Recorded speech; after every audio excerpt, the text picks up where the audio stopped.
This is Sophie Aldred with The Legend of the Travelling Tardis.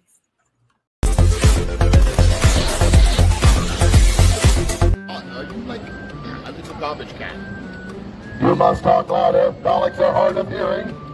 Yes. I asked you if you were a little tiny garbage can. I wasn't sure.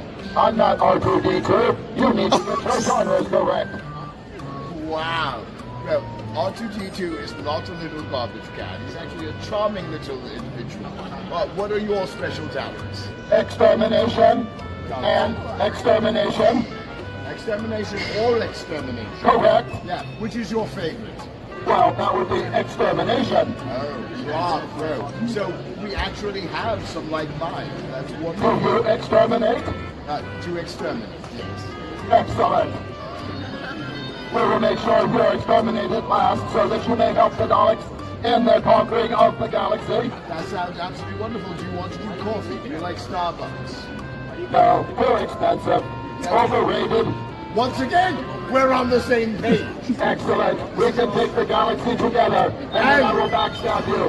Exterminate the Starbucks. Outstanding. Yes.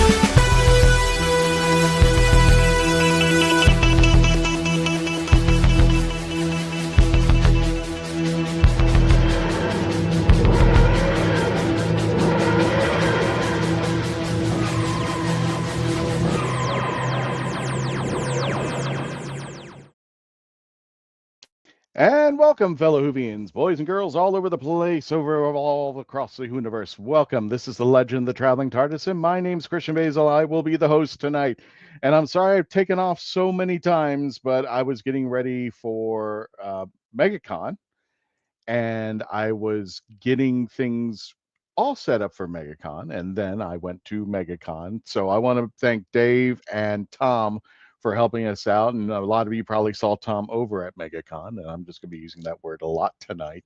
So and then I got a cold from MegaCon. So now I'm back. I'm feeling much better. And if you're probably noticing, there is kind of a brand new studio. And I think one day I'm going to do a little pre-recording so you can see for yourself everything that is around here, because Chrissy came in during MegaCon and just revamped everything, new headset, also new curtains behind. Well, they're the same curtains, but now there's a new curtain rod. Remember the old rod that I had was tilting, leaning, and all that stuff? Well, now Chrissy and her brother had put in a permanent rod. So this one is actually staying put. And hopefully it measures up to where everything's just balanced and equal, so it doesn't look like it's off-putting. And yeah, I'm back. Welcome, folks. We're going to be going over Utopia tonight, and we're going to get to your chats. Of course, super chats will always get first come, first serve, and they'll definitely be on the chats. But go ahead and put in your numbers of 1 through 10, what you think about Utopia. And of course, as Sophie Aldred has put, we are going to have spoilers tonight. Speaking of spoilers, let's go ahead and bring in the team. We're going to start with my producer tonight, the Reverend Amagon. And he looks great. Tom Kozak, he's going to be from Spill the Geek Tea on the YouTube channel, Spill the Geek Tea 1. How you doing there, my friend? I'm here to produce. There you go. And he's unlike others that don't want to come on my show. You're actually, oh God. We're really, oh yeah, I want to go there, but I'm not. I think there because I was there when he announced that he was live while we're on live, so I'm not going to push it. But anyway, Raymond, how are you doing there? How did MegaCon treat you? Well, I mean, what was the feeling over at MegaCon? Oh yes, I still haven't done those videos yet, but I did talk about it on Spill the Geek Tea, and I did with three shows about it. One I was live, and everyone knew about that one. But as I represent the Legend of the Traveling Tardis and Spill the Geek Tea, any views I may have towards any such events and such, I will not go into greater details. I plead the fifth on that. No, I will we're leave it at very happy about MegaCon and how they treated us out there. We understood that there was a totally new staff, so they were getting used to things out there, and I think they Here. did a great job as far as what they could. There are a few challenges out there. I know I was grumbling every morning with those challenges, Mhm. but what I love is that we have a liaison. Her name is Croy, and I was happy because Croy actually came from Tampa Bay Comic Con. She used to work there. She was our liaison to that convention, and then she ended up being a liaison to MegaCon. And she kind of knew what was going on, but it was a new ballpark to her, and she didn't understand too much about the. I think when it came to the community zone, I think this was new to her because I don't think they had community zones over at MegaCon. I mean, over at Tampa Bay Comic Con, but she handled it superbly. And even afterwards, she came up and said, "Hey, anything we can do better? You know, I just want to make sure you knew I was here and say hi." And I hadn't seen her in a while. So, Croy, thank you so much for supporting us. She was on our team trying to help us out. And I know that they were under the gun trying to make things happen out there. Speaking of make things happen, let's go ahead and bring on the Erie Traveler himself, Mark Muncie. How you doing there, Mark? Hey, I am glad to be here, gang. I'm on the right side of the grass still. So You know what's funny? When I go live, I see weird stuff happen. First of all, when we go live, I watch the screens to make sure that the Facebook and the YouTube channels are running. And on YouTube, they have the commercials run right when we hit the live button. Right. So I'm just like, I wonder what the commercial is going to be this time. I'm just like, what is it going to be? It's just like it's going to be like housing loans. Yeah, they hit your algorithm. So since you're getting all those ED medicine notifications, that's you, man. Not us.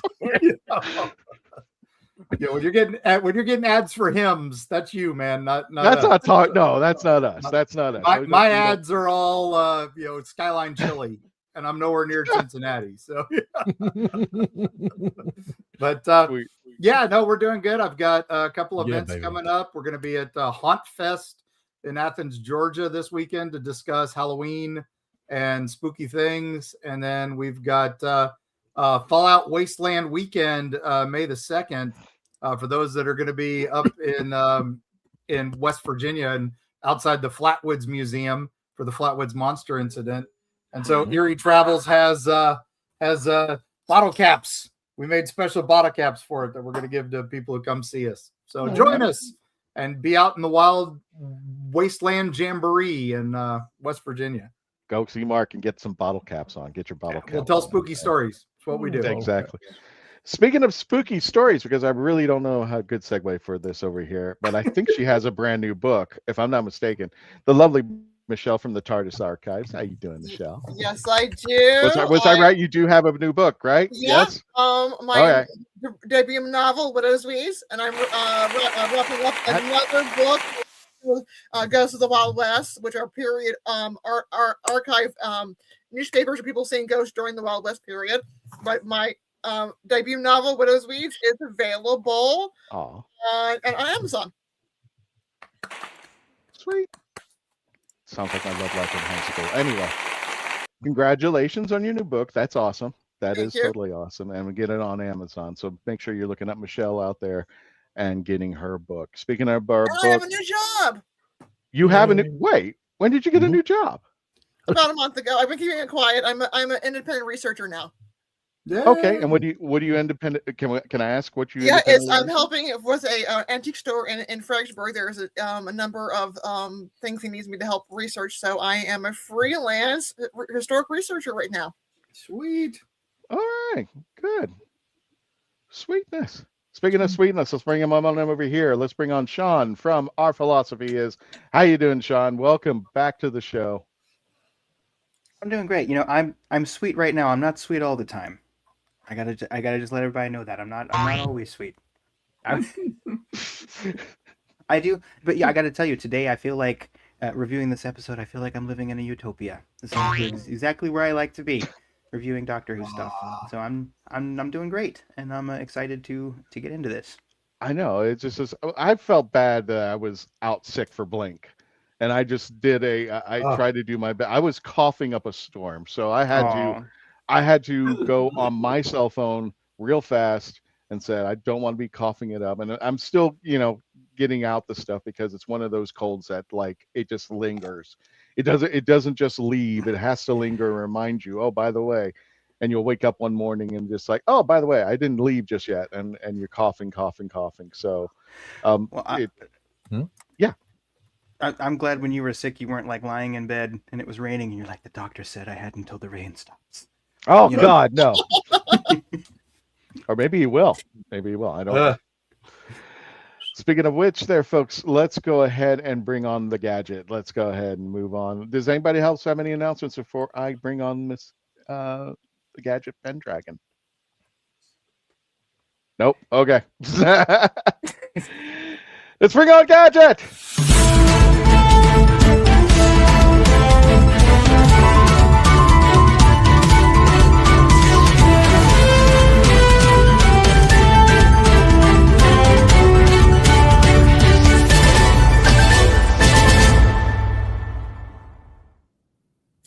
Hey guys. Hey. My computer just scared me a little bit because you know how we have the split screens now?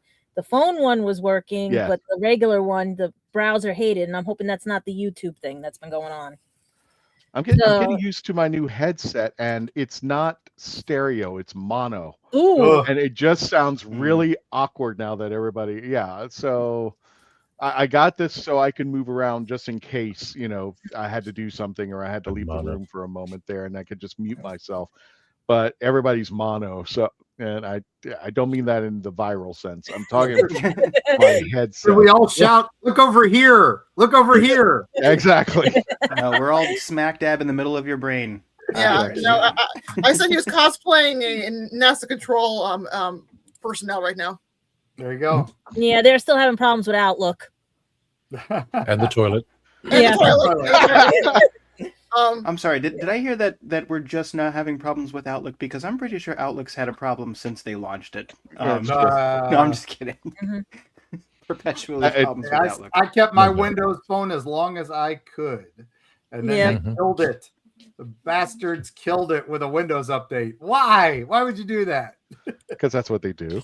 That's what they do. Yes. This feature that's working perfectly fine. What if we just broke it? Yeah. The reason I loved it is it worked as a phone. It didn't have all these stupid apps and features and everything. It was a good phone, and you could do Word on it. That's all I needed. Mm-hmm. And Windows 9 was not my idea. Yeah. Okay. Yeah, it's just good to know. Good to know. All right. So I don't have to take you out.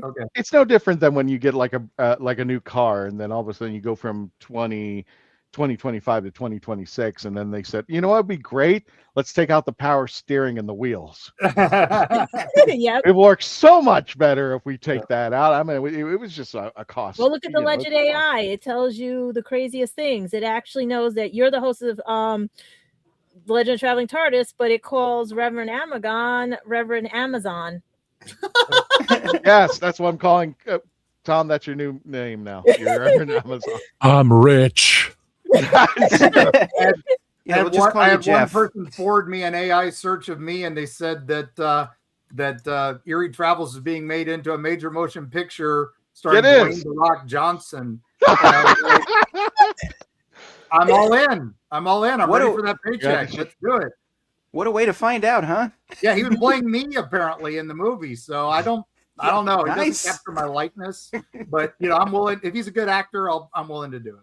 I don't think I've ever seen him with a beard, so we'll have to beard and glasses. This is going to be something new. Speaking of something new, Magic, let's just go to the news. Well, what's new is that the new drops for Big Finish in April and on their new CDs of radio dramas, because right now with our wilderness years, we need something to listen to, and they have a few coming soon. They have Unit, Errors, Hostile Universe. They have Zygon Sentry, Transformation. They even have Doctor Who Ninth Doctor Adventures, Pandemonium, which is this that we're going through right now, and Doctor Who: The Sixth Doctor Adventures, as well as the Dark Gallifrey, The Meddling Monks Part 1. Those are all coming soon this April. And also, don't forget to pick up your copy because our wonderful, if I do it right, Eighth Doctor and Daphne will be on their own audio drama series with Big Finish. So look out for that. And also, Big Finish is actually asking everybody to go to their website because 50 or fewer copies remaining, last chance on CD. So hurry and get your copies now of box sets and CDs before they run out. And currently they're doing Schoolboy, Future Spy, Young Bond. So get there as fast as you can before all of these are sold out.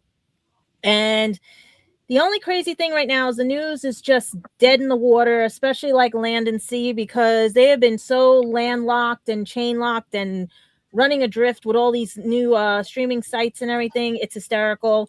We don't know if Netflix is going to get it. We don't know if HBO Max is going to get it. Everybody's in talks and the negotiating right now. And I have a funny feeling, allegedly, it is that one episode why it's not being aired right now and everything. Because I don't know how would you.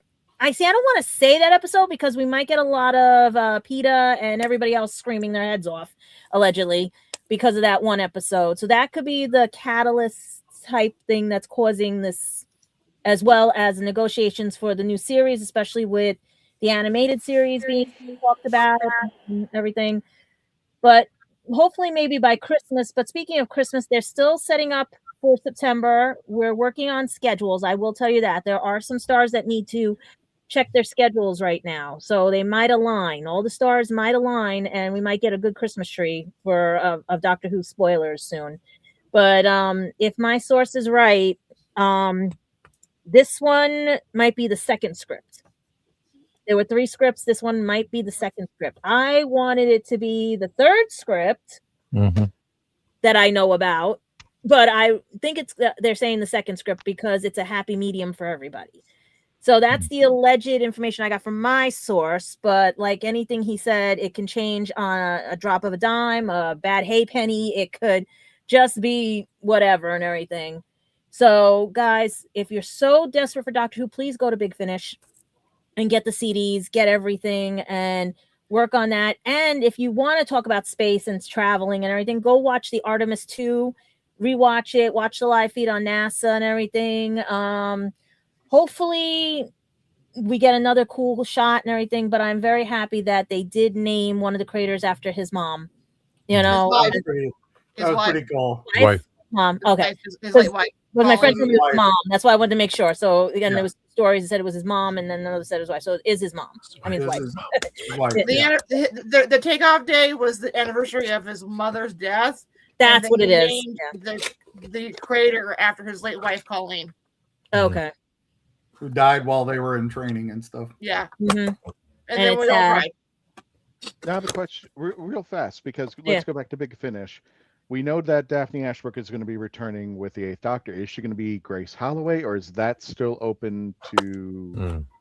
That's as far as I know, it is a gracious type of situation, but it could change. Yeah, I heard she's playing Grace again, but I haven't. Because it's a toss up because Susan might be around in it too. Really? Again? They need to get Yiji back too. I mean, let's make it the trifecta. Get the Yiji back. Yeah. We might get like a surprise in our welcome back and everything. I would Susan Foreman, like the Doctor. Maybe because right now, Carol Ann is working on another series, a movie and stuff. But hopefully, she'll be back to do some audio dramas. Well, I hope the series doesn't. I mean, they don't let Carol Ann be in this series. I'm gonna riot. Oh no! I think this is gonna be a retro where it's closer to the movie, from what they were saying. Yeah. So it'd be like a direct sequel to the movie era. So it'd be like lost episodes with her. Right. But it was also, if they had kept up with Shudi's thing, we might have seen Carol. And that that's a dishonest, like, or whatever the word is. I'm trying to think of the word that to the Doctor Who fans because we were waiting for her to come back, because it's Well, they've done her dirty for like what 5 seconds in Shooty's run, and just like that's it. She was supposed to have a bigger role, and that's what's sad about it because of all the politics in entertainment and stuff allegedly. Because right now that 3rd season, so what I've been privileged to see, I'm upset right now. I am so upset because it might have redeemed the whole series. And here's the thing: it's not actually the first time.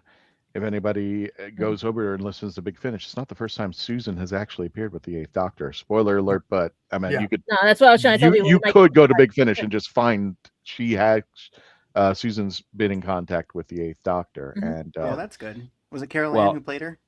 Yes.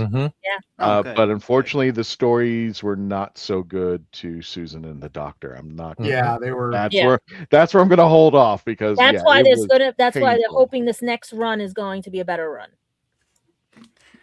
Just man, to almost have her in the show. To almost have her in the show and then have her not be. Well, I have apparently there were lots of cut bits. That's all we know. Lots of cut bits because. There was stuff filmed that didn't make it into the final, and because of Shooty having to suddenly quit, they had to redo it. But apparently, Susan was a much bigger part in that last episode. She had a bigger part. So did. We better make it a big thing about Shooty leaving. So that's such a shame because they teased us in the end of season 1. Yep, Susan's my granddaughter, and then it's like, just kidding. And I'm like, come on, really? Well, that's the problem, and what I know is a little because I can't because like I said, there was like the only reason I can say certain things is because other people leaked other things.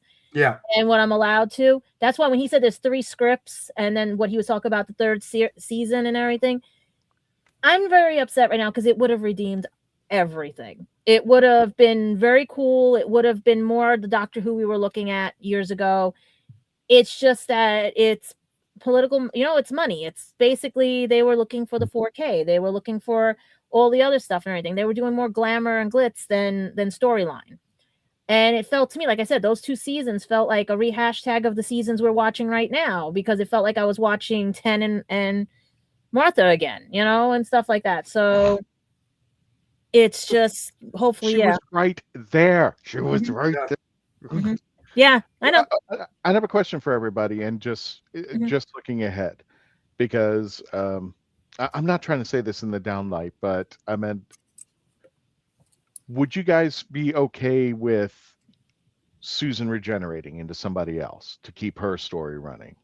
Oh yeah, I would love seeing her regenerate and then finding Jenny. Yeah, that'd be great. That I would love. I want her to Jenny. I don't know. I'm going to say I don't know because I don't trust who are handling the story right now. True that. Yeah. So okay. Words can express how disappointed I was out of the last 2 seasons that we got, and I was the biggest champion of this is going to be awesome. This is going to be great. Give it time. Let it work play itself out. And so yeah, was the biggest cheerleader, and yeah. That's what 3 was supposed to be the redemption. They should have used it in 1. Come on, you never guarantee you're going to have. Because why would they would cut the Graham Norton interview? Why would they whatever? Because he spoiled one part of season 3, because he was going to be part of the extermination team. I am okay with them regenerating Susan. I want them to have Carol Ann Ford have a good entry where she comes back and has a whole thing, and then she can pass the baton. Because with her getting up there in years, I don't know how much longer she's going to want to play the doctor's granddaughter. You know what I mean? Yeah. It's just like we've always done that because people don't want to be stuck in the same role forever. But like, she's kind of been off of the screen since the 5 Doctors, and even then, she kind of walked past the first Doctor. I think without even. Or walked past a bunch of the other Doctors without even. Well, she limped for a while, but yeah. Yeah. Wasn't she in the 21st? Was she in the 21st century or the 22nd century when he dropped her off? That's a good question. 22nd century. Remember, she also. I wish her son didn't have the 1 heart that he could have regenerated. Mm-hmm. Because where do you think they got the? Oh, that's not a spoiler. Sorry, guys. I mean, what do you think they got the plot point for the Rose and alternate universe Doctor? I was trying not to. Well, no. I mean, yeah. I mean, it's like it's not hard enough. The Big Finish has been out for a while. Yeah, so, that's what I'm saying. and It's, all the yeah. audios, and Yeah. Susan. I just was leaving it at Susan makes a comeback on the Yeah. Eighth Doctor, and there were Yeah. some really great stories. And all I'm going to say Right. is, Please listen. they all lead into Dark Eyes, and you might want to have a tissue box ready because Yeah. it's going to tear you apart. Dark Eyes is rough, but so good. So good. One of my Oh, favorite it's Big Finish series. So And if you I guys love how are, they challenge it. yeah.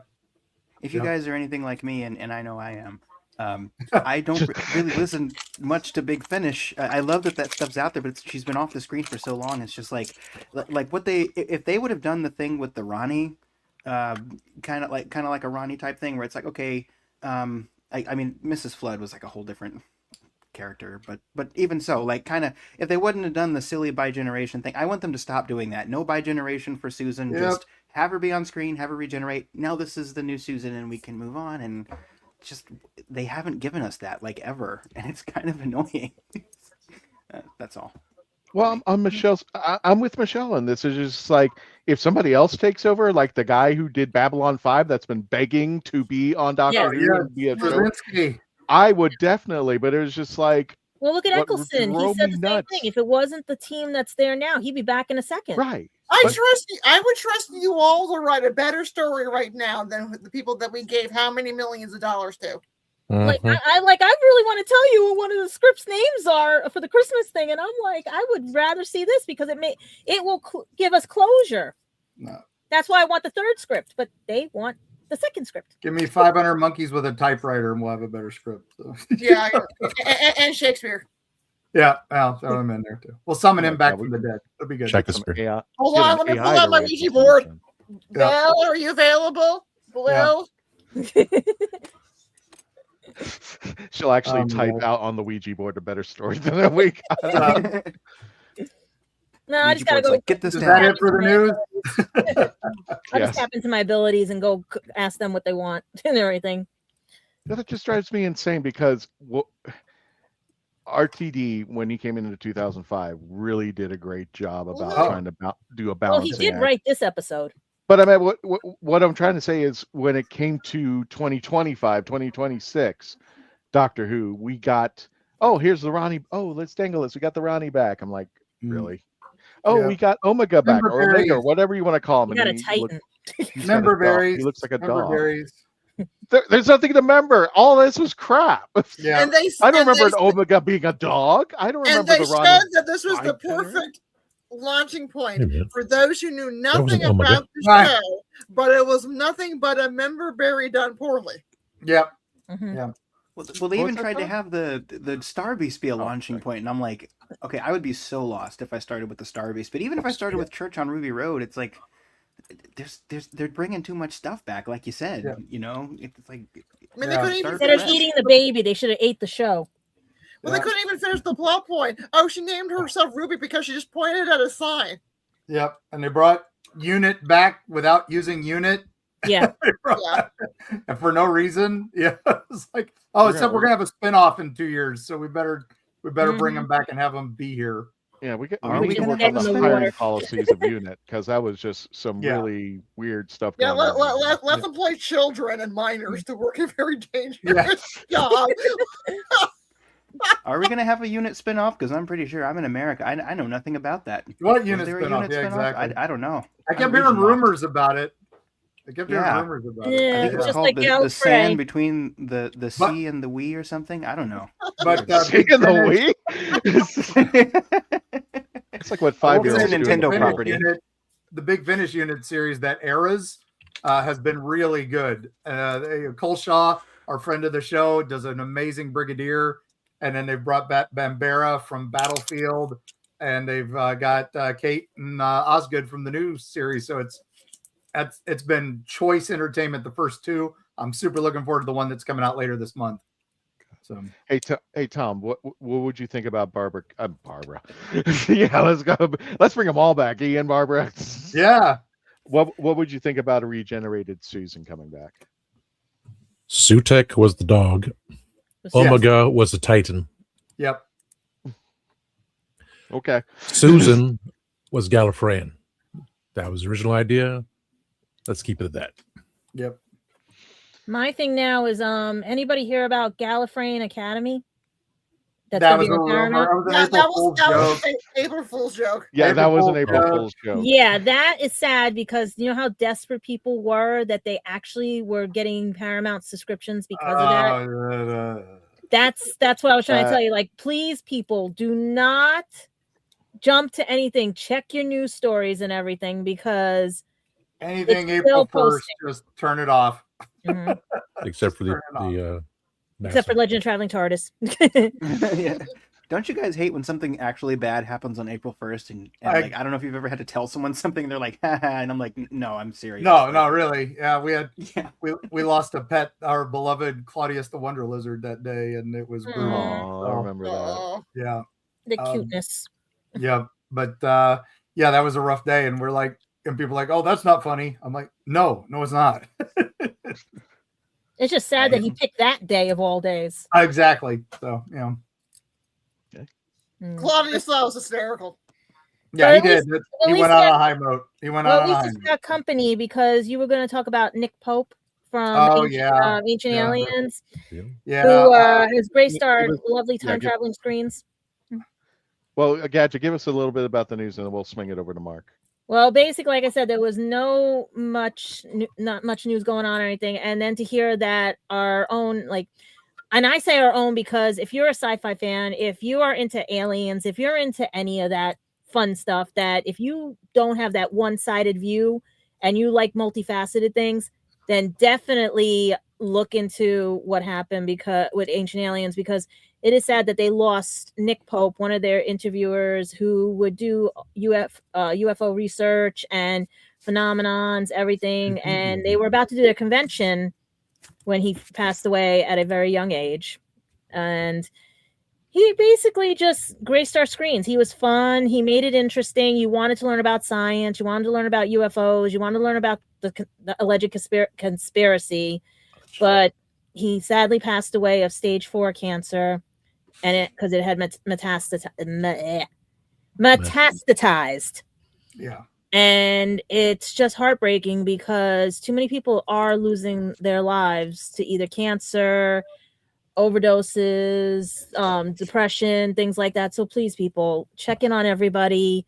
Even if they're famous, not famous, your friend, your family, your enemy, anything. If you know something is wrong, please just check in with them. And if you know they have cancer, if you know they have something, take them out, have fun with them. Forget the war you had with them, forget whatever. Just go have fun, and our own Mark will tell you much about Nick because they did a show together, and that would be the end of the news for me tonight because, like I said, we only had Big Finish to talk about, as well as that the Land and Sea is swimming and trying to survive this wonderful drought of news and stations and TV shows assignments. So yeah, I'm just sad because I can't believe he's gone.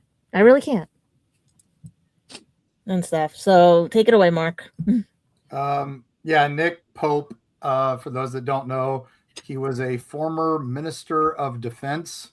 We should have other Mark Candyman on here to tell me, but for the UK, what exactly that position is. But he was 60 years old. He had esophageal cancer, but it had spread to his liver, and that was bad. His wife, she's super sweet, Elizabeth. She was really wonderful lady, and she passed it on to all of us just as they were making it public. He was basically the government guy who oversaw a lot of classified documents, and when he retired, he was one of those guys that said, screw my NDA, I'm going public. Aliens are out there, UFOs are out there, and so he spends the next 20 years investigating. He retired at 40. He quit the department. It's like, I have to tell people about this stuff. And he didn't die. He wasn't redacted back then.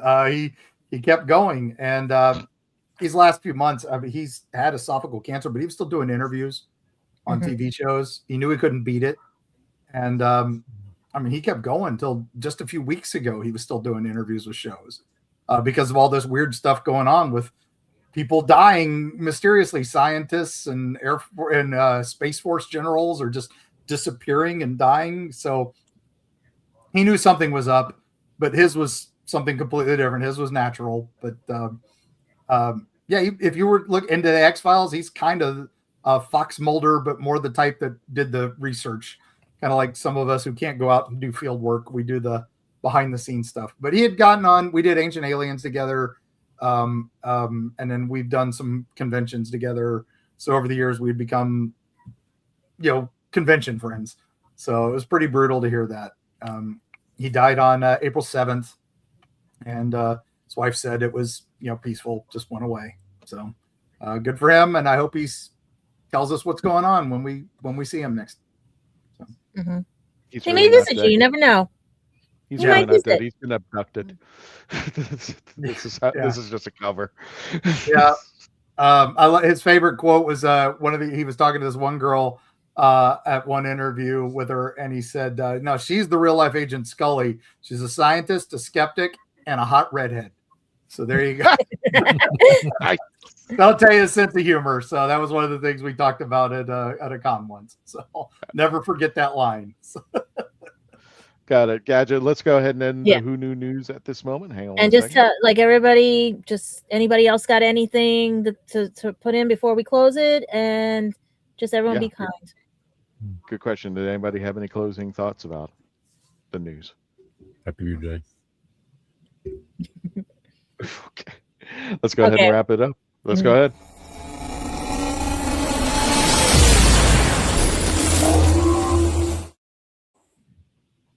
All right, for those of you joining us, we are going to be reviewing the episode for the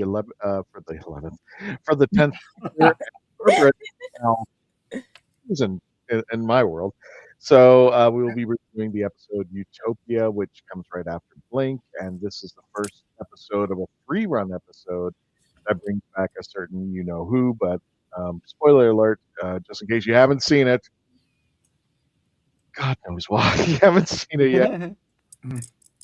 Sean, you laugh, but I remember I think I told you the story. I was at Florida SuperCon, and I started talking about the last episode, Survival, of the classic series, and a woman shouted me down to not say anything. Wow. Because she was working on watching that series. Yeah. Right. And she says, I was just like, what am I supposed to say? It's 1989. We were at Dragon Con last year doing a panel on the 90th anniversary of Bride of Frankenstein. It's a panel. You have to go there if you're a fan of Bride of Frankenstein. And we were starting to talk, and some lady said, please no spoilers. I'll tell you what, though, guys, I think to some degree that even though it's such an amount of time has passed, I think it can be fair sometimes, because I was watching literally a YouTube video about SpongeBob SquarePants once, and someone spoiled the movie The Visit. If that seems random to you, it was super random to me. So I understand the whole thing of okay, I didn't know we were going to be talking about this, even if you're at a convention and you're talking about the same show. But I have to wonder sometimes when people do reviews on YouTube for things and they get 40 minutes in and they say, all right, I'm not going to give it away. I'm like, why did I watch 40 minutes of this? I look, if you're here and you haven't seen Utopia, we love you. But I would be curious, for someone to get 40 minutes into a review video and not want it to be spoiled, I'm not sure that anyone is still here that's true for. So exactly. I get it. I think it's nice to disclose that, but I do understand the instinct of, I didn't know they were going to be talking about this, even if it's a very old thing. I've had Victorian novels I've read, and people started spoiling them, and these are 200-year-old books, and I'm like, wait, don't say anything. So I do get it, Yeah, the boat sinks at the end, and Leo falls off the door. Oh God, the Titanic sank after all this time. Damn it! Oh, and there was room on the platform. Well, the thing is, here's the thing. The 2 episodes that were just discovered, is that now spoiler alert? Yeah, exactly. I'm just let's spill the geek tea. Yeah, so yeah. The guys who are watching them, the guys who are watching them for the first time, they're like, "Oh, come on!" Exactly. Yeah. All right, let's go to I read the commercial break. But Target first, novel of that. Does that count? I don't know. Mark, if I'm not mistaken, you go first, right? You did. Yeah, please, gang. Got I'm it. hitting All my right. operational limit here. So, Okay, that's good. Do the Go in quick order, Mark. commercial, yeah. Just give us a number. I go with solid 8 on this Solid one. 8. Michelle, what's your number? 8. 8. Sean. I think it's great. I rate 8 out of 8. No, I rate 8 out of 10. Actually, that didn't work. I messed it up. You guys are making this easy. Gadget, what's your number? I was gonna say 9 because I give it on a cuteness level. Sorry, because Did you of say one of the cuteness? actors. Yeah, cuteness. There was a cuteness in it. Oh, okay. So you're saying the word cute. I thought you were saying acuteness, like ACUTENESS. Okay. We're just gonna roll dice. And Tom, how do you want to end this? 9. 9. So 2 9s and 3 8s, and I'm going to keep my number at the end. And let's go ahead. And when we return, we're going to be reviewing Utopia. When we return, please stay logged on, tuned in. We'll be right back. Thank you all for joining us. Don't forget to subscribe. And if you want to make sure that you want to support the show and get your chat online, please go ahead and do a super chat right now. Otherwise, go ahead and put your ratings for Utopia 1 through 10 in the chat at this moment. Thank you, folks. We'll be right back here for the commercial break.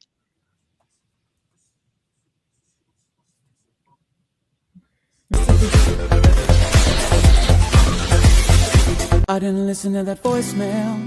I'll tear open that letter you sent. Don't you tell your friends I want you back.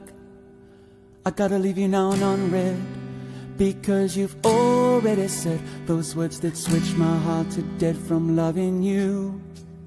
So you'll stay ghosted and I'll stay focused. I'm so enclosed. The spell stays unspoken. A dark silhouette of a marked man, and I'm broken.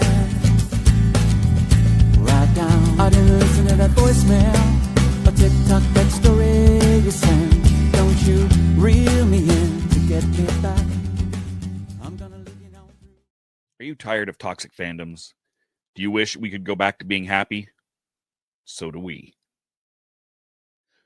We created the Happiness Patrol to get away from all of the toxicity in fandoms, in life, and so we decided we wanted to do a show about something that makes us happy.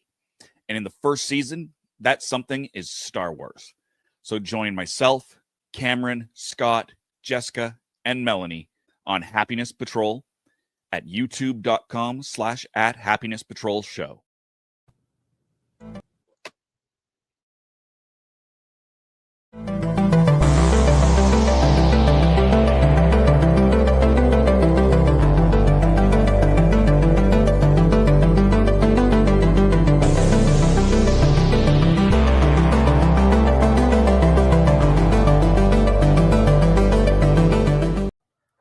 I'm author Mark Muncy. And I'm author Erica Lance. And this is Eerie Travels.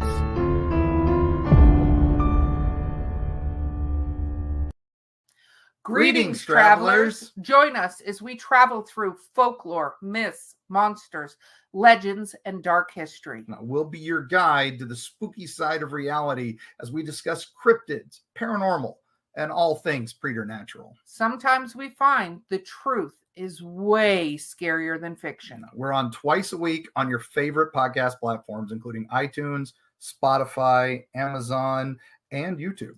We have amazing guests from all of the areas of the strange and unusual, including witnesses, investigators, and more. Yeah, with Erica's curiosity and ridiculous array of pop culture and true crime knowledge. And Mark's decades of experience diving into folklore and the legends with the truth that's behind them. Yeah, so join us, travelers, as we take you to the edge of reality, and we'll see you on the other side.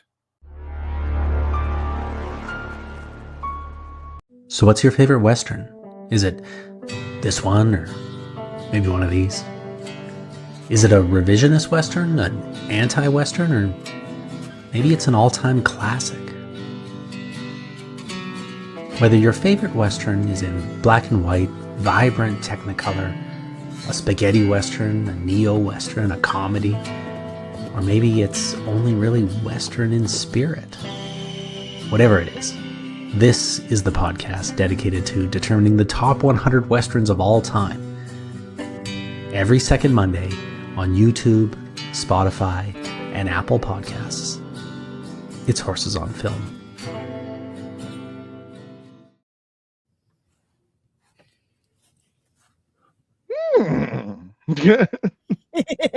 Every time I hear the word spaghetti western, I think it's a western that takes place at Olive Garden. They just give you free breadsticks all over the freaking time. I'm still mad at them that support your local sheriff and support your local gunfighter aren't on there. So I argued that on my appearance there, and they were not very happy that I was talking about that. So.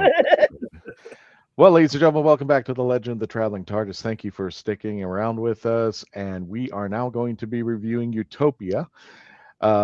This is the episode that takes place after Blink. This is one of a three-part episode that introduces a previous classic villain back, and he's played by Derek Jacobi, Sir Derek Jacobi, and then later on will be replaced by another actor. But let's go ahead and move on. We got the reviews, and of course, if you put into the chats or get a super chat going, we'll definitely make sure that your chat will be placed upon here, your review of Utopia. So without further ado, let's go ahead, and we're going to start off with Mark Muncy because I know he has to leave in a little bit. So Mark, sorry, gang. you gave it a low score, which is I guess the lowest of the teams. It's 8. Come on, it's 8 out of 10. That's not low. No, I'm meaning that it was 8, 8, 8, 9, 9. So just the lowest of the score. We're coming off the episode that was the perfect 10 in my book, Blink, and it's one of those just incredible episodes. And so the bar was high for this one, knowing that it started with a deceptively simple premise. This is a typical Dr. Martha on a strange just kind of, they were in the town recharging the TARDIS, and just happened to be Cardiff, which was kind of a throwback to the Eccleston episodes where they just kept going back to Cardiff, but it's also where they were filming all the time. So that was kind of a fun thing. And then of course Jack Harkness shows up, and he's like, "Oh my God, you left me behind." And he just runs. Now the doctor sees him, but still closes the door and leaves. And then Jack is riding on the TARDIS with Sutek. So maybe that's why the TARDIS is acting weird, because it can't handle 2 parasites on it. So, if you're thinking the TARDIS was trying to shake off Jack, it wouldn't have just accidentally taken out Sutek. Yeah, no, we don't, retcon. But anyway, so they wind up at the end of the universe, which is built a trillion years or something like that. It was crazy. And then he's kind of like, "You left me behind for a year. I died. I came back." And so that's this emotionally charged reunion here in the middle of it. And it's kind of setting up, because I guess Torchwood had already happened at this point. I was trying to remember. But this was like going into the second season, and Jack had been in space or something. I don't remember. Torchwood wasn't my scene. But then they meet these people, the last humans living on this one planet in the universe. And Derek Jacobi is playing Professor Yana, this kind, frail, brilliant scientist. And he's the last hope of the human race. He's making a rocket that will take him to this mythical planet called Utopia. And he is the perfect grandfather, this just warm, kindly, the stooped shoulders, soft voice. He's a master class in just watching his eyes full of desperation, but he keeps hearing this constant drumming in his head that he's dismissing as a childhood memory. And you admire him, you sympathize with him. It's perfect, and it's so genuine that when the emotional reveal hits, it is devastating, right? Yana is just this decent man, and when he just hits that transformation, it is horrifying. It's when he sees the fob watch, identical to the Doctor's human watch from was that Human Nature and Family of Blood, and suddenly the truth comes out, because Yana is a Time Lord. Does that big thing with Jack and the Doctor is you are not alone, Yana. The face of Bo had told him, so you are not alone.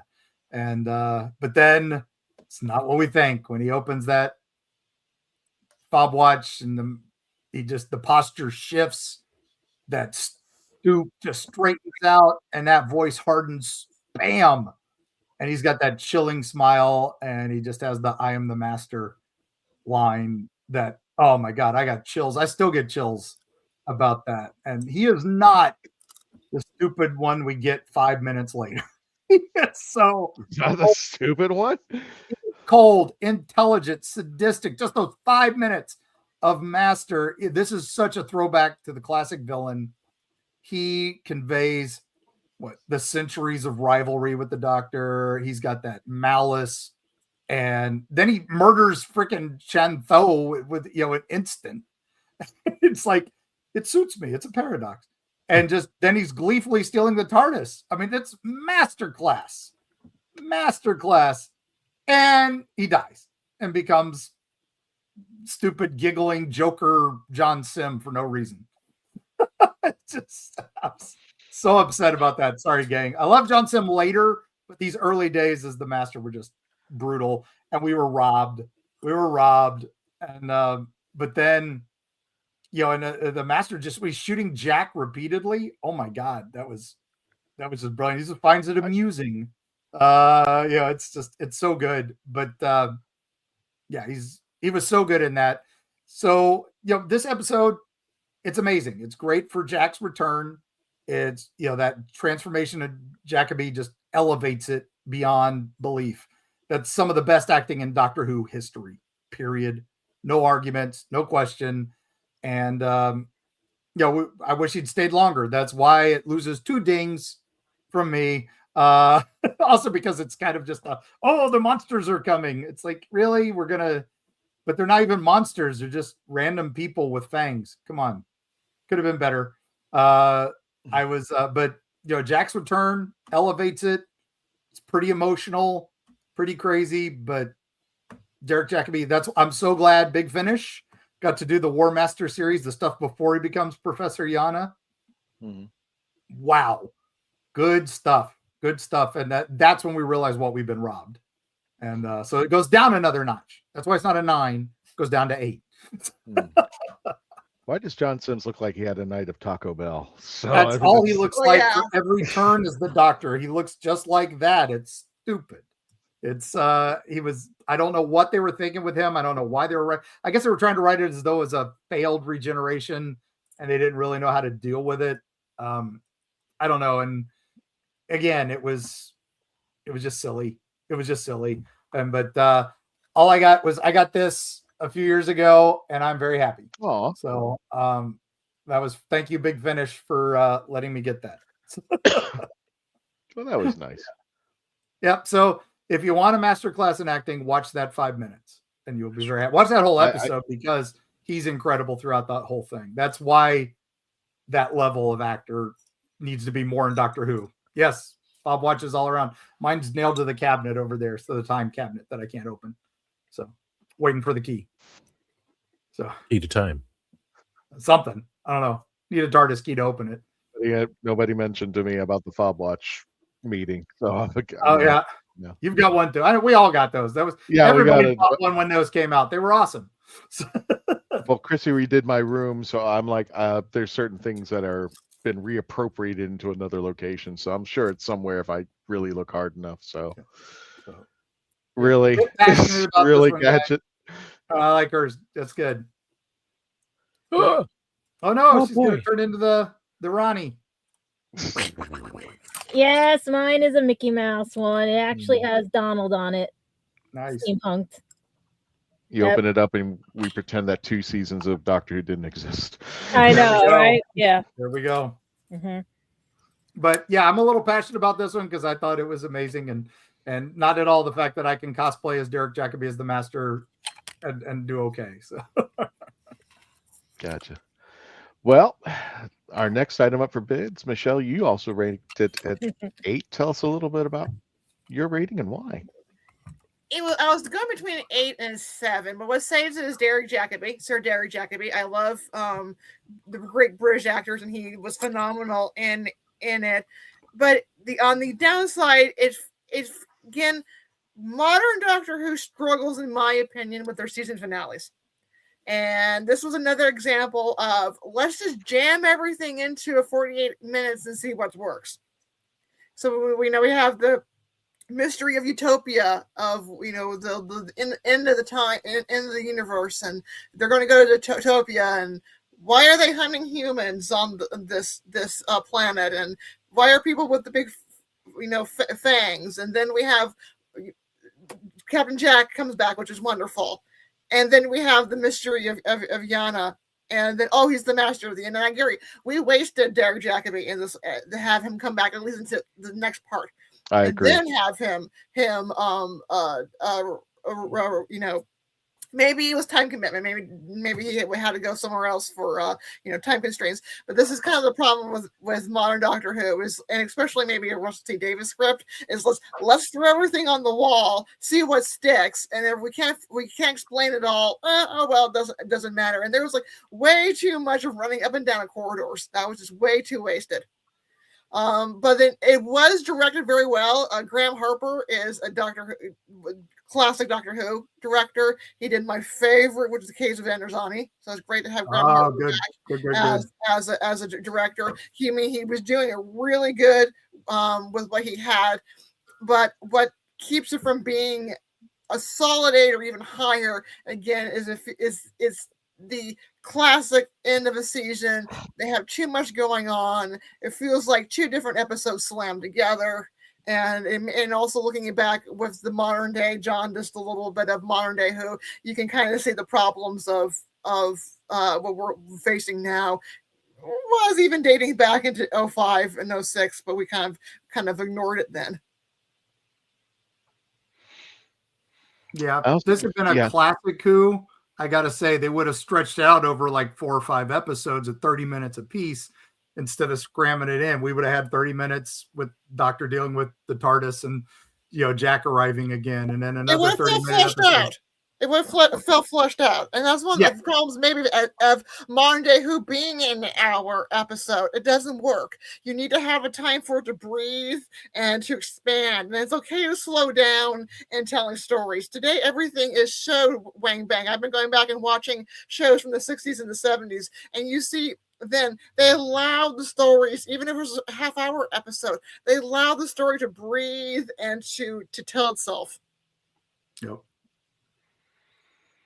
I gotta say about the monsters in this story, we're at the end of the universe, and the only monster you can come up with out of the millions of monsters I've probably come across are people with fangs. That's it. Yeah. They're not even vampires. They're just wangry.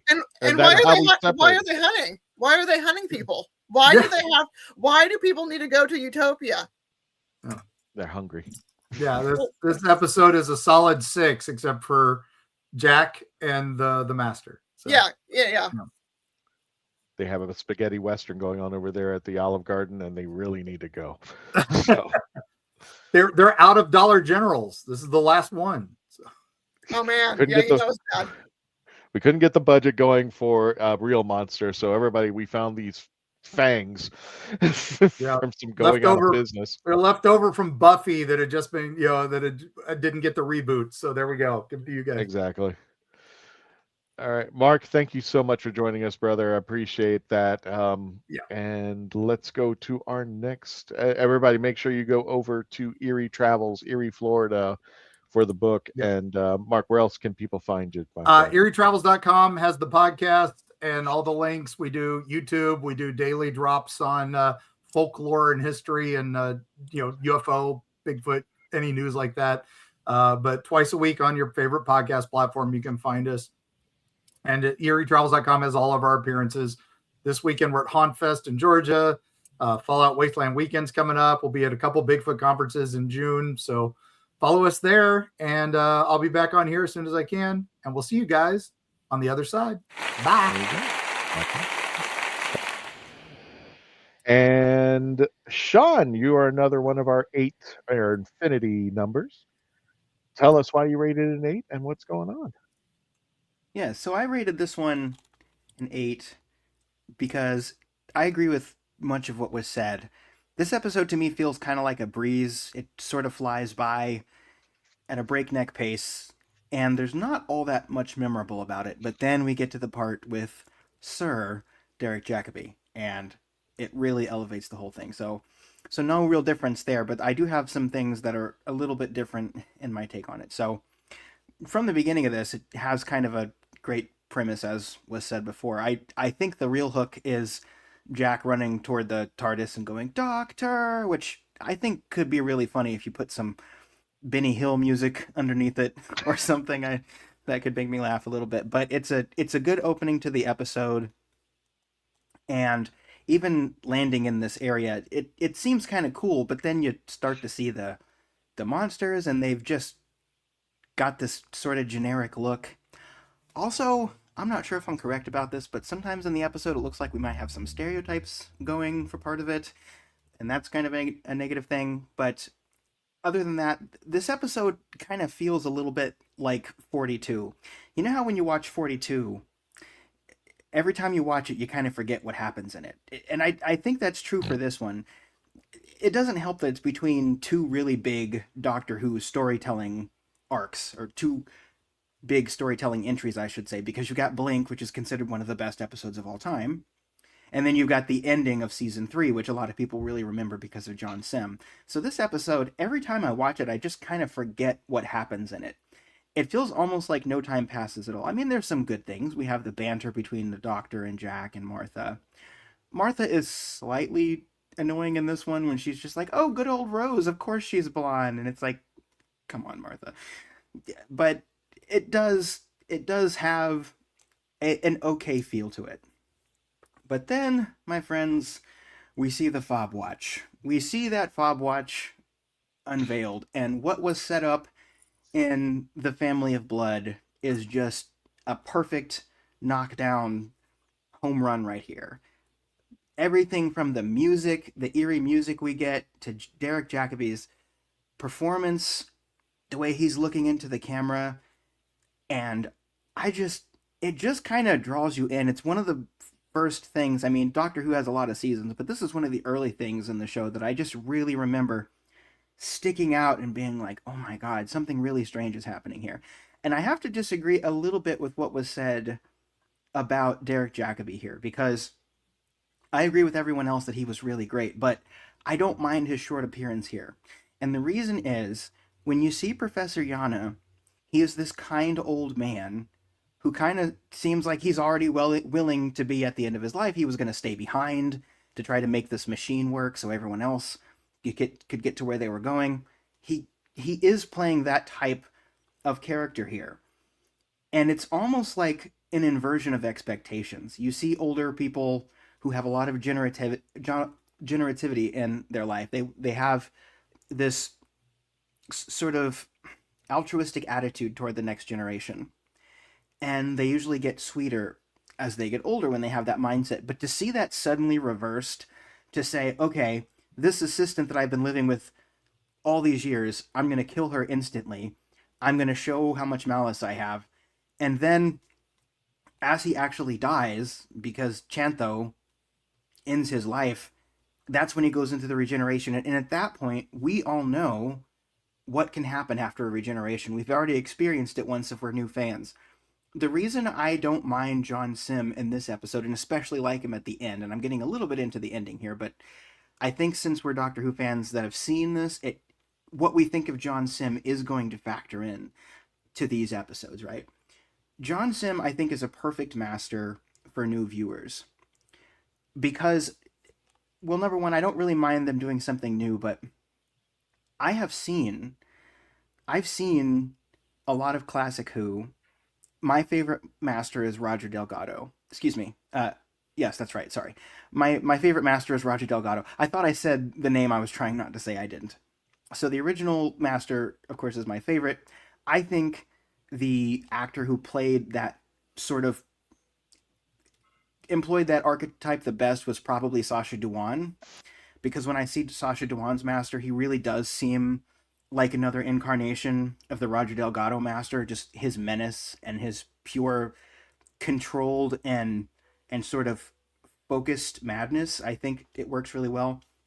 To see John Sims Master sort of all over the place at the end of this episode where he's going, hello, hello, you know, it does kind of put you on edge, because I think Derek Jacobi could have stayed in this role for longer, but giving that absolute masterclass, no pun intended, of a performance at the end, and then seeing him go out like that with that scream, and then now he's this chaotic thing, I think that made that role way more terrifying. And I think, honestly, having him there more, it might have worked, but that's not the energy they were going for with the Master that was going to face against the 10th Doctor.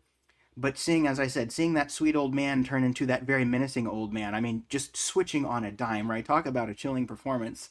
And then seeing him go into this, we feel the same amount of uncertainty that the Doctor feels in this episode. We feel like, wow, this is, we don't know what's going to happen in here, and we're caught off guard, and it's disturbing, and it's fast, and we don't get a chance to breathe, and then the episode just ends. That's really great. And if this would have been the ending to an episode that had built up this tension, it would be a solid 10, but it's just because it takes us so long to get there. Well, not that it takes us so long, that's the wrong phrasing. The fact that we have to kind of get through an episode that isn't all that memorable to get to this ending is the reason why it's an 8. But if I'm just reviewing the end part here, like the last 10 minutes of the episode, of course it's going to be a 10, but I have to review the whole episode, so it's an 8, but it's not a bad 8. Oh, I also have to say one final note. When Jack is running toward the TARDIS, I like that we get that little do-do-do-do-do-do. I like that we get that little refrain from Torchwood. You notice it if you've seen Torchwood. It's a nice little detail there, but overall, yeah, even though it's just an 8, I really, really enjoyed this episode, even though I just gave it an 8 out of 10. Alrighty. Excellent. Let's go ahead and move on, and let's bring in Gadget. You said 9. Yeah. That sounded really a depressing 9. Well, no, because I saw it totally different and everything. See, because I saw it as what I had watched Torchwood, and I like Torchwood because I like how it coincided with the fact that there was an episode where Jack was running out of Torchwood to go catch the Doctor while he was refueling, because they had caught on and everything. And a lot of people don't realize he also had the Doctor's hand, because when he left them, he left the hand too, and everything and stuff. So that was interesting that they were refilling in by Torchwood Tower. And then he clings on, and I love how when like Martha comes out, she's like, "Oh my God, he's dead! He's dead!" Whatever, right? And he's just like, "Let him be, let him be, you know, just let him be." Like, "Oh, come on, he's a big baby, let him be." And then he comes back to life, and you go through the episode. They're talking about like, because Martha only knew a little bit about him, and then Jack was filling in some of the stuff, and like they did talk about Rose, because it was a running gag, because she does still like the Doctor. It's a one-sided love. Like if you watch anime, it's a one-sided love. And when she found out, oh yeah, it's the blondes, always the blondes, you know, because some of these guys only prefer blondes. Like, what is it? Gentlemen prefer blondes, like what was it, Marilyn Monroe's movie and stuff. So, and meanwhile, he married Marilyn Monroe. So basically, going through everything and stuff, then you see the guy running, and they're trying to help him and everything. But what got me was, usually villains would attack, not just pause for 5 seconds. So that's why I was like, it was downgrading it and everything from that. And then they get into the thing, and I'm looking at the teeth, and I'm like, wait a minute, I'm watching this on My Hero Academia, because they remind me of Kirishima and everything, because he has those teeth. So yeah, so basically it could be a new evolution, like the way in My Hero Academia. So they probably were humans that got evolved, and there's no food on the planet. That's why they're going to Utopia, because they're at the end of the world and everything, the way the Doctor said to Martha. They go in, they're running through everything, and then you see this cute little character, like it, you could tell he was an extra and everything, but he was his first big role. He's too adorable, because now he's on another time traveling show. And basically, if you don't realize, this is young Ian from Outlander, in his first role, technically, that he got to work with John Barrowman and David Tennant. And now he's working with famous people on Outlander, and it's just he went from one time travel to another. So he went to a different utopia through the stones, and so basically he was like the keeper of everything. He was looking for everybody. It was the cutest thing when I watched it years ago, because I'm seeing this little kid. Oh wow, he's writing down everybody's thing and stuff. Like, I thought it was like fun. And then it was just like a recap episode, because a lot of times you get that with anime or other shows, you get a recap episode. So it was just recapping what happened when the doctor left him. It's recapping when we might have a troll in our midst at the moment right now. Just looking at the comments. Basically, we were recapping everything, and then he was saying, "When did you know?" And he said when, and he explained how Rose saved him and everything, and she just like, and then he thought Rose was dead, and that she's in the alternate universe. Like, it's just like recapping all we watched, because we know these are the last episodes before the next series, if there was going to be a series. So I consider this like a 3-parter. This was part 1, then the next 2 will be part 2 and 3 of the season.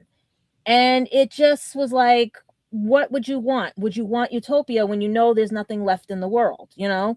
So then you get this old gentleman and everything with this assistant, and it's almost like they're like, she calls him the professor, and at one point I remember in Doctor Who they called the doctor the professor at one point. So basically back and forth and all that, and then when he hears there's another doctor, he's so excited, but he looks like he's getting migraines, like, and she's thinking it's old age. It's just that he's just like working himself. They're trying to figure out how to fix this, and it's just the stress, she's thinking. So when they finally get Tennant in and all the other characters in, that's when the hand comes out. And then I think they triggered this regeneration, because we wouldn't have known about the fob watch. We wouldn't have known about anything if Jack didn't bring out the hand. They didn't mention the Time Lords when he was having the discussion with Jack, where he can't die in there, you know, in the place where they were trying to set the things up so the rocket could go off. They were like, it just was like, that's what triggered. And then when Martha saw that he had a fob watch, and when he turned it over, she was like, oh no. So she ran to go get, and that was the point where she was like, you're not alone. And then he's thinking while he's talking, while they're trying to get back to the professor. And then she's talking, the assistant is talking to, because I cannot pronounce names, so I'm not going to butcher her name. And she's talking, trying to see what's going on.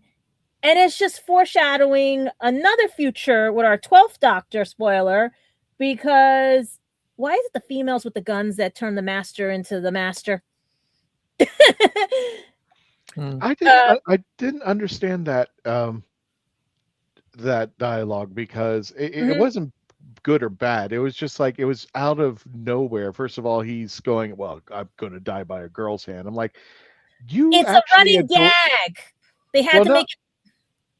The thing is just like, first of all, you adored the Ronnie, and now later on, you know, you're going to become a girl. So I just wanted to, you know, the weird part about is with the series is now, as opposed to if we were reviewing this and this was the first time we were watching it, and now that we have the privilege of hindsight, for a better term, right, that everything that happens kind of makes it, now this is confusion as far as mixed nuts. What would, well, we got 2 spoilers for future in this episode, basically.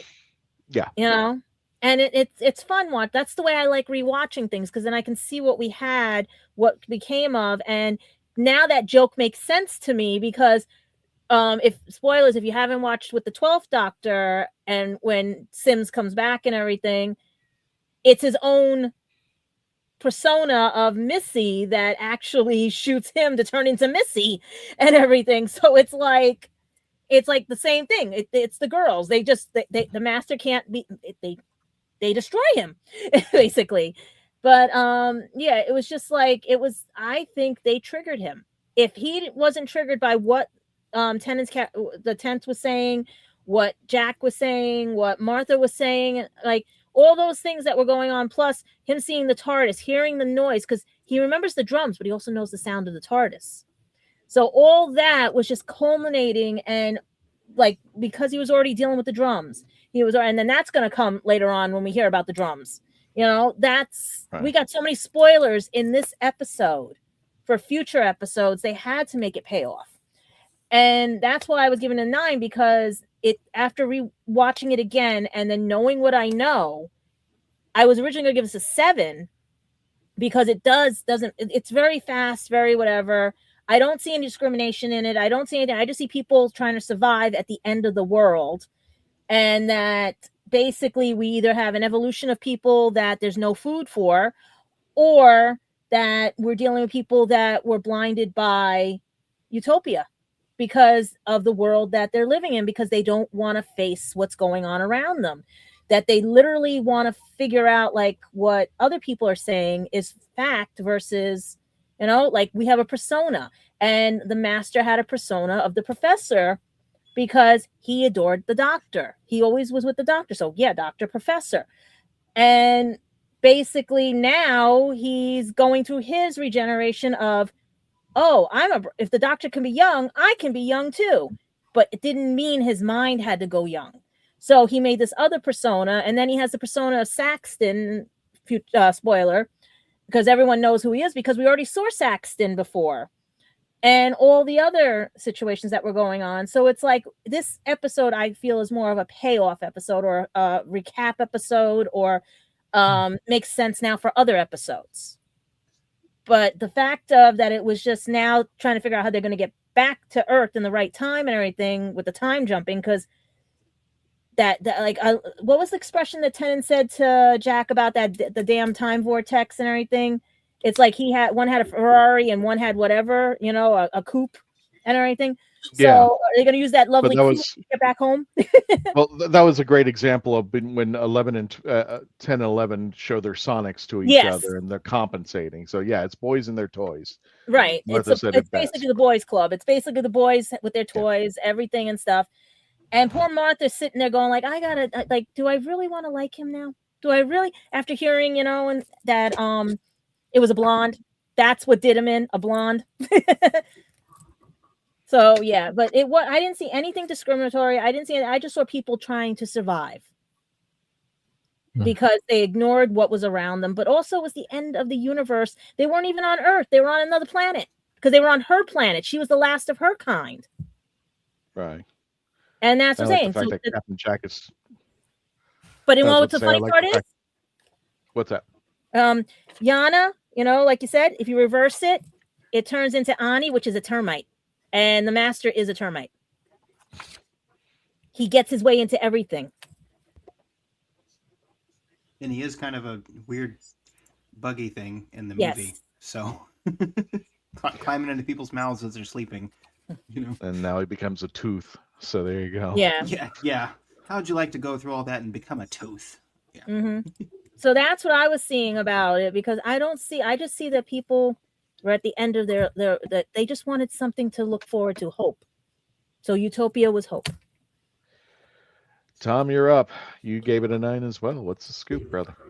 Well, I gave it a no. You gave it a no. I was going to say that. I was going to say, I think Tom just said no in German. That's what he. Like when Michelle did it, she said no. So I'm taking that line. Like all these like this is the accumulation of all these other episodes put together. And let's see if I don't crash for the 6th time. Could be transported to that other parallel universe, parallel Earth. Anyway, so let's see. Going by memory, since all these things are occurring, I said no because, as we love Mark Muncy, like the less we saw of Sir Jacoby was, unfortunate. I did not know about Sir Jacoby at the time, but as Sean stated, and I agree. Yes, it was. You see a nice old man trying to do.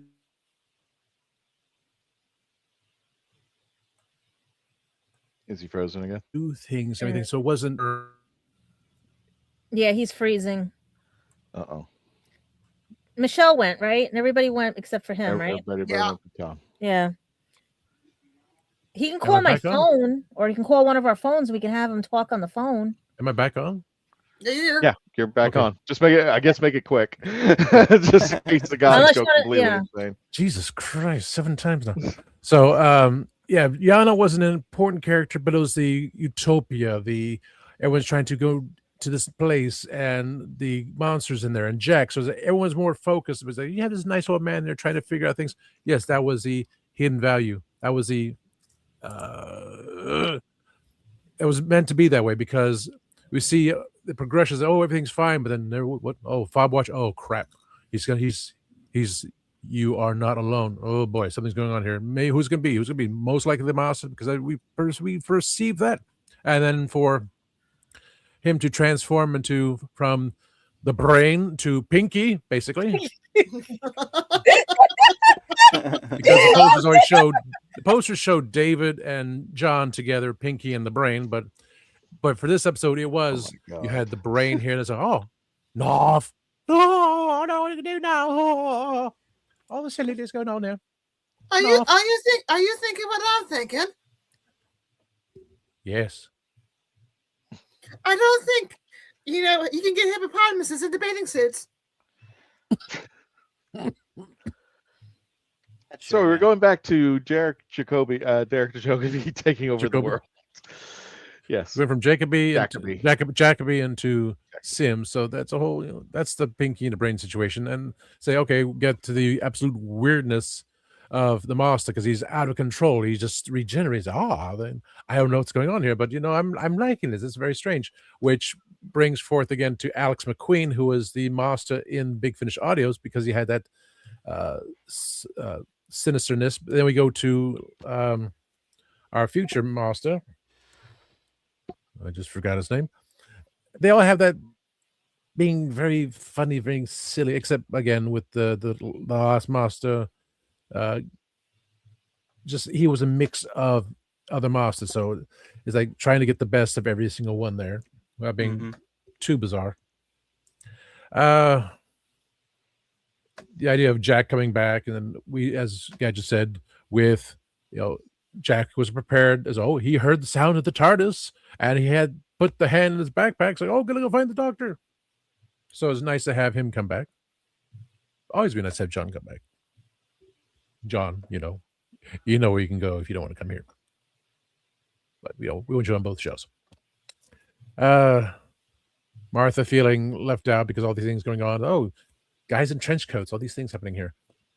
The explanation of why the doctor left Jack behind. So that was nice little important information, but lots of things to absorb, But sadly with this, as we talked about on Sunday night show, and Dave as well, saying how we separate classic Who from new Who. Everything is so in your face and everything jumping right in front of you. You have to have that with the short attention span, just get people going and going because there's no more exposition. People want that action, people want suspense, so right there in front of them, and keeps going on. And that's why this story went down to 3 episodes, because there's so much to talk about and so much to do.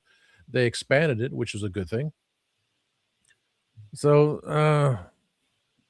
I try to keep it high because I didn't want to go first, and of course, unfortunately, I didn't because my internet's there. Look, run, and this has to be a blooper picture because John's being smirky. Okay. And look at his face, like, okay, it's time to run. Okay, let's run. But as I liked it. So jokingly say none, but it was like an 8.9 kind of thing. I just didn't want to go first, and because Mark had to go first.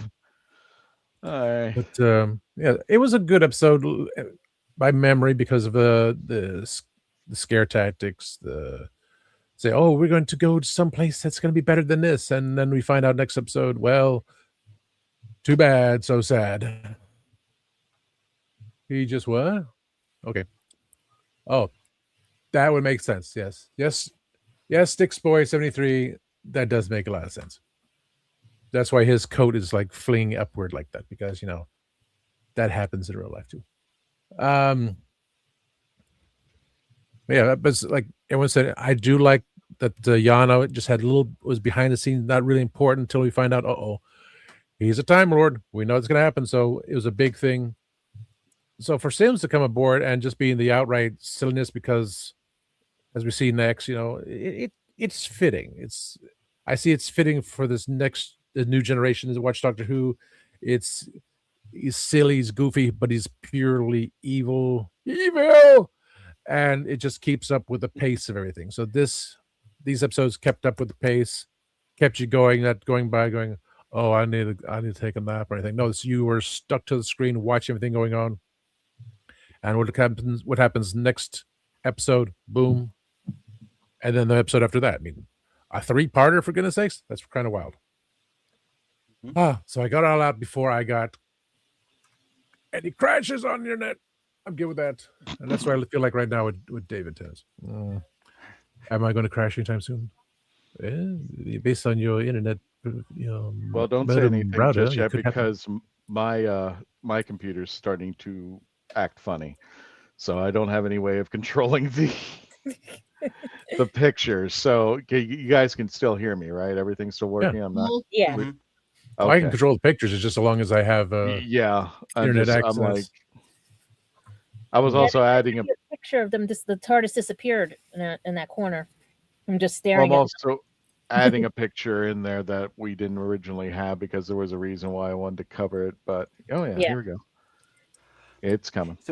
It's loading up over there. If we lose the producer and the host, what do we do? The inmates will run the asylum. Yeah, absolutely. Well, that's what happens on Sundays before Gadget came back. I'm not saying. There you go. It happened to me again. Oh, there you go. Let me see if I can actually drag this picture in here because there was something I wanted to show. So anyway, let's just Insane Asylum. There you go. So let me go ahead and give you my review. It was real quick. Everybody pretty much said everything. It was basically a 9. I think one of the weird things is, what was the TARDIS doing to Jack? I mean, like, I know the TARDIS was trying to get Jack off. I'm not going to say it. I did. Well, she didn't like him to It's trying to get Jack away from the TARDIS. But I was thinking, like, is the TARDIS trying to kill Jack? Well, like, what are you going to do with him? Just chuck him away or into the unknown? I mean, like, it was really weird. What else you got back? Everybody pretty much said. Did you notice that the TARDIS actually shrunk a little bit for him to hold on? Yeah. Yeah. That was the crazy part. And we had to make room for Sutek, so that was the whole thing. No, maybe he was holding him in his mouth like a puppy. What? No, like a puppy. He was holding the puppy. And here's the other thing. thing. The TARDIS why he did that, and he's like, "Your evil is my good." And here's the thing. I'd be like, would people? I'm going to ask you just real quick, everybody. Love that. In your opinion, if you knew you're doing the review right now, years later, and we know how it ends, and we know how the next 2 episodes are going. If you had seen this episode before, would your opinion and your rating be completely different? Well, like I said, it would have been a 7. It would have been a 7, but now it's a 9 because it gave me spoilers for later on. Right, that's what I'm saying. It's just like knowing that we know now, 10, 15 years later, about the episode, as opposed to what we would have reviewed it when the episode first came out. How would that have been handled? And are you asking the chat, or are you asking us? All the above. Do you think your rating would have been different if you didn't know what was going to happen? My tendency is to review older things higher when I view them again. That's just how it tends to work with me. But I remember being super hyped, so maybe I would have given it a 10, because when I watched this the first time, I had not watched Classic yet the first time I watched this.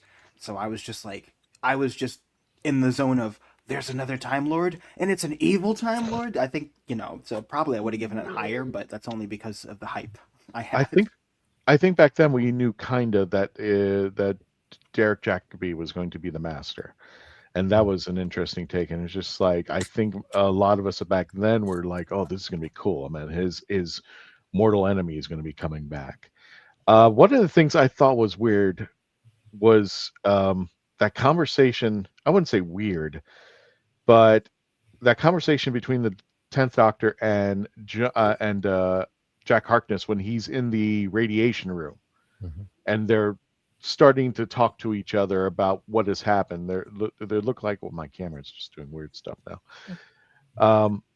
And one of the things that I saw scared me about the Doctor was this picture right here.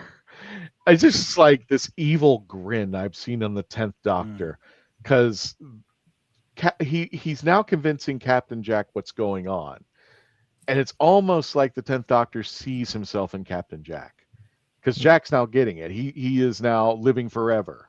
Mhm. And he tells him the story. It's just like, I finally get it. Straight javelin. It's almost like he's not alone for a split second, that he's really happy. And I just thought, yeah, exactly. 10th is Faust. It just is really that look that he gives to Jack is really just scary. It's all, tell me I'm wrong. It's just like, I get why he gave him the look, but it was just like, it's almost like the 10th Doctor feeling that he was the only Time Lord in the universe. But now here's Jack, who can't die, who wants to do the right thing, and he walks into the radiation room without any protection, which I thought was weird. It's like, at least put some protection on. He's just walking in there. You would think that he would just die as he walked in, and just kept dying and dying and dying and dying. I would think he would at least put the suit on at that moment, but I don't know. You're not wrong about that smile, for sure. That smile just, to me, forever it's is like, you know what he should be saying when he's doing that smile? He should be going, "Oh, I see. When something's gone, it keeps existing." I'm thinking it's like, guess what you're gonna have fun with now, being Exactly. the only one that can't die yet. You know, Exactly. Like, here's Johnny. Yeah, Here's Johnny. Yeah, exactly. Here's we need to put that Johnny. meme up there.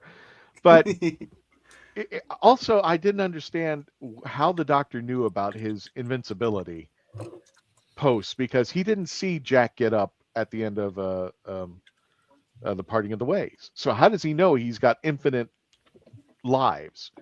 Rose brought him back, but how does he know he brought him back forever? You remember, this is during Torchwood. Maybe he knew from Torchwood, like an off, like, you know, these sometimes where they Possibly, like but they haven't even met yet. What? they did meet. Yeah.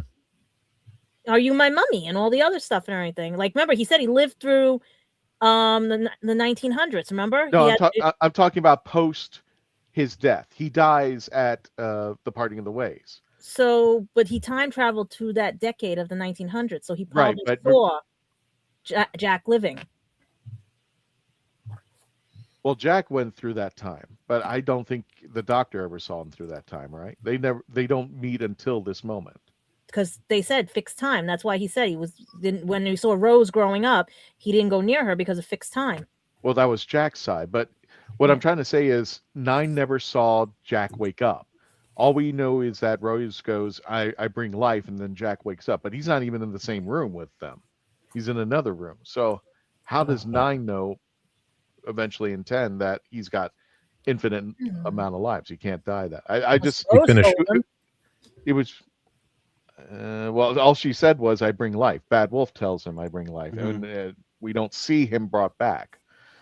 But I just thought that was a weird concept, and I just when I see his face, I'm like, geez. It's RTD writing. There you go. Yeah. Well, that's it. I gave it a solid 8 with everybody. What is with the? Come on, you're a brand new camera. Anyway, I gave it Thank an you for 8. that picture. Which one? This one? Yes. Yeah. Oh yeah, put it up again. Yeah, that one right there. Yeah, God. You mentioned The Shining. There's a picture of him. Do you remember when he was in the Ood prison and he's like, "You think you can get to me, but you can't." Ah! Like, you remember when he has his face between the bars? Yeah. That looks like The Shining. And a long time ago, I took that picture of him screaming and I decorated it like The Shining poster, but I put the shimmer, so it looked he was in the movie. Shimmer. Well, I'm sorry for interjecting that. You're fine. You're fine. But we're getting to the end of the show. Does anybody else have anything before we go ahead and go? All right. Just a reminder for everybody who's following us around the convention loop. Space Coast Comic Con will be taking place June 20th to the 21st, and we will be selling the barbecue sauce over there, the Kitchen Killer barbecue sauce, the commercial that you saw earlier. Again, this will be taking place at the Wickham Park Community Center, June 20th to the 21st. Get your tickets now at You can scan the QR code, but if you can't, just go and visit the website. We are also announcing now. The team has already announced it, but this is I think my first time saying it. The Epic Verse, which will be taking place August 21st to the 22nd, over in what is it? I think it's the Oviedo Marketplace. We'll get you more information. Yeah, it is. Okay, we'll get you more information, but if you want to get more information, visit epicversefl.com for more information on that. Again, August 20th to the 22nd. And so far, we're probably going to be wrapping up the year. Not sure yet. Anything can happen, but Ancient City Con in St. Augustine, Florida, at the World Golf Village Renaissance Resort, St. Augustine, Florida, September 25th through the 27th. As far as I know, Epic Verse and Ancient City will both have the Daleks of Florida. At least I can guarantee the Ancient City Con. I'm not sure about Epic Verse as of yet. We just got locked in for that one. But definitely, if you want to see the Daleks of Florida, they will be returning to Ancient City Con in St. Augustine, Florida. Get your tickets now. So without further ado, let's go ahead and wrap things up. Michelle, where can everybody find you?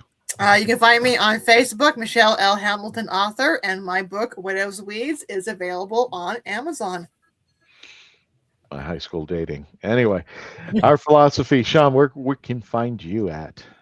You can find me on YouTube at Our Philosophy is 9119. I talk about all kinds of things, but haven't been talking about much over there recently. Been mostly over here, but if philosophy, science fiction stuff, that kind of stuff, talking about it in a queer-friendly space, if any of that interests you, then you can head over to my YouTube. But yeah, mostly been over here. So, Gadget, where can people find you? Like I said, I'm going to be at Anime NYC for 4 days. And hopefully I get pressed, but if I don't, at least I get to see you guys. Tardis will be in my bag. You guys are more than welcome to come up and say hi. And hopefully, if you guys can help out my GoFundMe as well as Lulu.com, please pick up my books and anything. Job hunting is not fun around here and stuff. As well as catch me on Spill the Geek Tea here at the Legend of Traveling Tardis. We're working on my shows to get, because I have a lot of unboxings and everything that are behind this curtain. As well as, if you guys want to know what Gadget Pendragon After Dark is, it's more going to be adult themes and adult content, because vlogs will be just for occasional fun things and cartoony stuff, whereas After Dark is basically what adults want to talk about. Anything and everything. We just trying to make it fair for everybody with the way these new parameters are. So we'll have a younger audience and an older audience. Just got to separate them. I hate doing that, but eh. And last but not least, the Reverend Amagon. Thank you for producing tonight. Where can people find you, my friend? Before your if the internet lets me continue onward. My personal channel, Reverend Amagon. The Sunday shows for the Geek Tea. Tuesday nights at times with Legend Trying Tardis. I may turn that one into a show sooner or later. And that's about it, people. Thank you for watching. I was going to say, if you froze again, I'll do a riff track for you into the ending. Without further ado, folks, thank you for joining us. We will have an episode next week. Don't know what it's going to be as of yet, but we will let you know. Please keep an eye out on our Facebook page, our YouTube channel, our Instagram. Keep an eye out on that, because we will be posting pictures and videos from MegaCon. Don't forget to join our friends over at the Daleks of Florida on their Facebook page.